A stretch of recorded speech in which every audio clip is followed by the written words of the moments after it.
This episode is brought to you by CoolStuffInc.com, the #1 seller of games and gaming accessories. And GatheringMagic.com, the #1 resource for Magic the Gathering news and articles.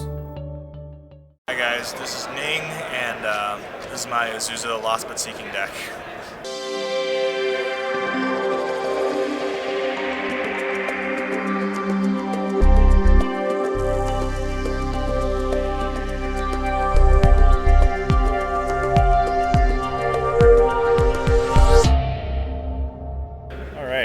So this is Azusa Lost But Seeking. The most powerful part of the card is that you get to ramp harder than a lot of people, and you get to use sort of a Primeval Titan ability without actually having the card Primeval Titan because it's banned. So with this generally what you want to do is you want to get her out on the earliest turn possible. So that's kind of what I had my deck based around. So this whole first row is cards that help you accelerate out Azusa. This Dryad Arbor is there to be fetched with Green Sun Zenith, and that gets you a turn 2 Azusa. Ancient Tomb gets you a turn 2 Azusa. Mana Vault gets you a turn 2 Azusa. This doesn't really get you a turn 2 Azusa, but it's good with Gaia's Cradle, and you have a lot of lands that tap for effects, so this kind of card is really good. I want to get a Magus. I want to get a Candelabra, but I don't have the money right now. Turn to Azusa, turn to Azusa, especially good with Life from the Loam. Boreal Druid gets a turn to Azusa, turn to Azusa, turn to Azusa, turn 1 Azusa, right? Turn 2 Azusa, turn to Azusa, turn to Azusa. This section is with this type of deck where you ramp, you run out of cards really quick. So what I see a lot of people do with their Azusa deck is they fill it with cards like Seek the Horizons, Cultivate, those type of cards. My tactic is to avoid all those cards and have cards that generate continuous card advantage. So they're I call them my engine cards, okay? So for example, Sylvan Library gets you cards every turn. Greater Good gets you cards when you have creatures out, but it's more sort of a combo card that you get when you have like Ivuga and Kozilek out. You have sort of a draw engine that you just can't run out of cards, So this is sort of less of an engine and more of a combo piece. Horn of Greed, obviously, really good with Azusa because you get to play 3 lands per turn, draw 3 cards. It's a really good engine. Regal Force is something you usually fetch. There's some creature tutors later on. When you need cards, you basically this is the creature you go for. It's really good paired with Avenger of Zendikar, obviously off Tooth and Nail. Seer Sundial is another Horn of Greed effect, except it's not symmetrical, not for everybody. So it's another engine card. Tooth and Nail, there's a lot of packages you can get with Tooth and Nail. Usually Avenger of Zendikar and Regal Force when you need to draw a lot of cards. You can always go for Terastodon plus Eternal Witness to take someone out of the game that you need to. You can go for Vorinclex and Eternal Witness or Vorinclex Terastodon. It really depends on the situation, okay? Life from the Loam is another engine, especially paired with the cycle lands. It gets you, as many lands as you can. You dump every turn you put 3, 4 lands, 5 lands into play. So Life from the Loam is really good. It's also, sometimes you strip mine someone out of the game. Well, that's kind of a sort of a cheap way to end the game. Same thing with Crucible. When you get a fetch land or Petrified Field or strip mines, it's pretty good. Genesis Wave. So when you have a ton of mana out, you need stuff to do with the mana. And Genesis Wave, you can sometimes just put like your whole deck into play. Memory Jar, same thing. There's also Buried Ruin in the deck. So when you have Memory Jar, you can draw cards, get it back with Buried Ruin, and then play Memory Jar, get more cards, more lands to put into play. And then if you have like Crucible or Life from the Loam, you can just keep doing that. Oracle Mul Daya is really good. One of my favorite creatures ever printed. It's another engine card. You just get like lands off the top. You get 4 lands per turn. It's really helps you ramp a lot.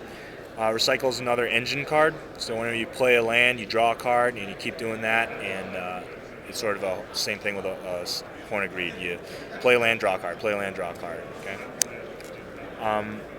This next section is really good. dedicated to doubling your mana or increasing your mana count dramatically with one card. So Garruk is good when you have Gaia's Cradle, Deserted Temple out, and if you have a lot of creatures, say with Avenger of Zendikar, you generate a lot of mana really quick. Same thing with Mana Reflection. This card is such a bomb. You play it and then you suddenly generate just like absurd amounts of mana. Vorinclex, same thing. You kind of get targeted when you play this card, so I wouldn't recommend it. But if they can't deal with it, then it's really good. This is a card that I haven't seen a lot of people play, and it's very essential to a combo piece. I guess I'll talk about the combo later, but you can think about how strong this is. It's sort of a Lotus Cobra effect, except instead of getting a mana, you get to untap a land. So for example, if you have Gaia's Cradle out and a bunch of creatures, you play whenever a land enters the battlefield, you get 5 or 6 mana, or if you have Avenger of Zendikar, you get like 10, 12, absurd amounts of mana basically. So really good in terms of generating a lot of mana really quick. Controlling Witness, sort of just a utility creature. You guys know what that's about. Ulamog is sort of a combo piece and sort of a big boom you can fetch. I guess I can talk about the combo piece later when I reach the end of the deck. Avenger of Zendikar, I did this altar myself. Hope you guys like it, but obviously a bomb creature in EDH or Commander. I used to have Rampaging Bailots as well as Avenger of Zendikar, and then I realized that whenever I try to fetch a creature, I just wanted to fetch Avenger of Zendikar instead of Rampaging Bailots. Terastodons, mostly for if you have a creature tutor and you want to take someone out of the game real quick. Love the elephant guy, it's pretty sweet. Mindslaver's sort of a high-end card that you use when you have a lot of mana, and if you have Buried Ruin out and a lot of mana available, you can Mindslaver the whole table, which is kind of fun. Kozilek is sort of another engine. If you have Eye of Ugin out and a land that helps you sack a creature, you just draw 5 cards a turn, 4 cards, so it's a really good card engine. We get to the tutor section of the deck. So there's 2 kinds of tutors in the deck. There's tutors that search for creatures and tutors that search for lands. There's a lot of different lands in the deck you can get for certain situations, and there's a lot of different creatures, so it's necessary to search for both. Realms Uncharted is the Gifts Ungiven for lands. It's absurd when you have Life from Mul or Crucible of Worlds. If you don't, you can always get, I usually get Petrified Field because it allows you to choose. It really depends on the pile. It takes a long time to figure out how to play this card correctly. Summoner's Pact, you got to make sure not to die to this, which I have. Usually you fetch it depends on the situation. If you need cards, you get Regal Force. If you need mana and have a Gaia's Cradle or a way to find it, you get Avenger of Zendikar. If you need to take someone out of the game, you get you get whatever you need for the situation. Crop Rotation is also really good in the deck. It's really fast. It's also an essential combo piece, which I'll talk about later. And it also, if you have this in your opener, it also enables a turn 2 Azusa by fetching Ancient Tomb. Fierce Empath, you fetch a lot of big creatures, Kozilek, Ulamog, Regal Force, Avenger of Zendikar. Expedition Map gets a land, Sylvan Scrying gets a land. This usually fetches either Dryad Arbor if you want to play Azusa on turn 2, or Terastodon, Avenger of Zendikar, Regal Force, the usual suspects. Same thing with Natural Order. It's a really fast way to get a huge green guy into play. Primal Command, it's got a lot of modes you can use. This is another creature tutor I use a lot. I like it. Alright, Deserted Temple is really good depending on what lands you have in play. It's good with Gaia's Cradle. It's good with Rishadan Port. It's good with when you lands that come into play tap that you want to use right away, like Hall of the Bandit Lord. If you have a ton of mana, you can use Eye of Ugin twice. It's just a general utility land. Gaia's Cradle is obviously absurd, and I hope you guys like the foil copy. Costs an arm and a leg to get.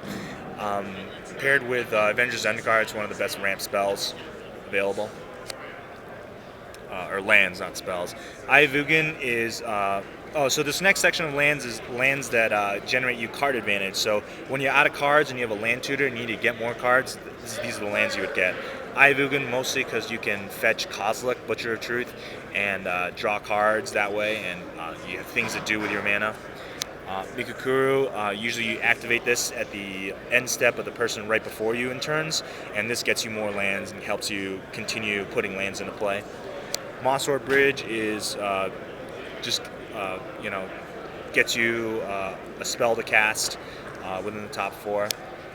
Buried Rune, this usually gets Mindslaver or Memory Jar. Petrified Field gets you use out of a card in your graveyard if you've been putting cards there for you from Life in Loam or Realms Uncharted. So that's what you do with that. This is to get your Tooth and Nail and your Genesis Wave through. Homeward Path is in case you get your dudes stolen. Vesuva is important because it copies and it cards like Deserted Temple, so you have 3 Gaia's Cradle activations, which is really good in some situations. It really depends. Sometimes it just copies the force. Sometimes it really depends on the situation. Hall of the Bandit Lord helps you get a hasty Eldrazi into play, or a hasty Stoneseater Hierophant, which is important when you're comboing out. Ghost Quarter this next section of lands is basically land death, which is only really useful if your opponents have really good lands or if it's one-on-one. And Ghost Quarter is sort of the worst one, and I need to find a way to cut it. Tectonic Edge is not bad, when they have a Cradle and you need to play your own Cradle, whatever. Port is good in one-on-one, otherwise, it's not great. Wasteland Strip Mines, the usual suspects. Sometimes you want to play mean and keep someone down on mana. They're good in one-on-one and crippling your opponent because you usually have more lands than them, so you can afford to lose a land. Dust Bowl, you have a ton of lands in play. You have engines that draw you more lands, so usually when you get this out in play and you can use it twice a turn, either with Magus the Candelabra or Deserted Temple, you can usually take someone out of the game like that. The cycle lands are good when you're flooded. It helps you draw more cards. When you don't have enough lands, they're lands, and they're really good paired with Life in Loam because you get to play Life a bunch of times in one turn, get a ton of lands in your hand, put them all into play. Tranquil Thicket's the same thing. Fetch lands help you shuffle on your Oracle Mul Daya looks, and they also trigger Stoneseater Hierophant a bunch of times, and they also are really good with Life in Loam and Crucible of Worlds, so I've got the full complement here. These next couple lands are for not dying to the decks that attack. So Mystifying Maze, Maze of Ith, Mouth of Ronam. I want to get Tabernacle, but once again, that's really expensive. High Market and Mirren the Moaning Well. These cards are there for a couple purposes. One purpose is not to get your creatures treachered or stolen or whatever.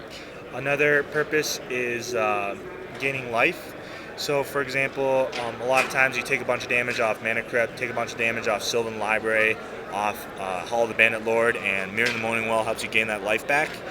Another use is when you have Eldrazi in play. They're also a part of a combo.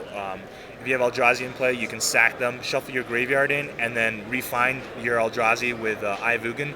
So you have a lot of activations of Eye of Ugin available that help you recast your Eldrazi over and over again and get either the Vindicate ability or the Draw 4 ability. And I have a bunch of snow-covered forests.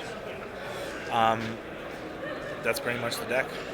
Okay, so this is basically the combo of the deck that you want to try to shoot for in the late game, and it involves putting Greater Good into play.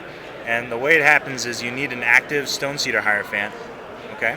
And you need Gaia's Cradle and Eye of Ugin in play. So these 3 cards need to be, these 4 cards right here need to be, oh no, actually these 5 need to be in play.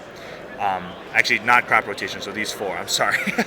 So these 4 cards need to be in play, and what you want to do is you want to first activate Eye of Ugin and find Ulamog. Okay, you need a lot of mana available for this to happen. Usually you have a bunch of Avengers of Zendikar plant tokens out to help you generate a lot of mana. You play Ulamog, you blow something up. Then what you want to do is you want to sack Ulamog. In response to Ulamog's trigger, you cast Crop Rotation. So you Crop Rotation and you sack your Gaia's Cradle, or you sack your Eye of Ugin, and the crop. Oh no, I'm sorry, I got it wrong. You cast crop rotation, sacking Eye of Ugin. With that on the stack, you sack Ulamog to greater good. So what happens is your Ulamog trigger of hitting the graveyard resolves. Crop rotation and Eye of Ugin gets shuffled into your deck, and so does Ulamog. And then your greater good trigger resolves. You draw 10, discard 3, and then your crop rotation trigger resolves.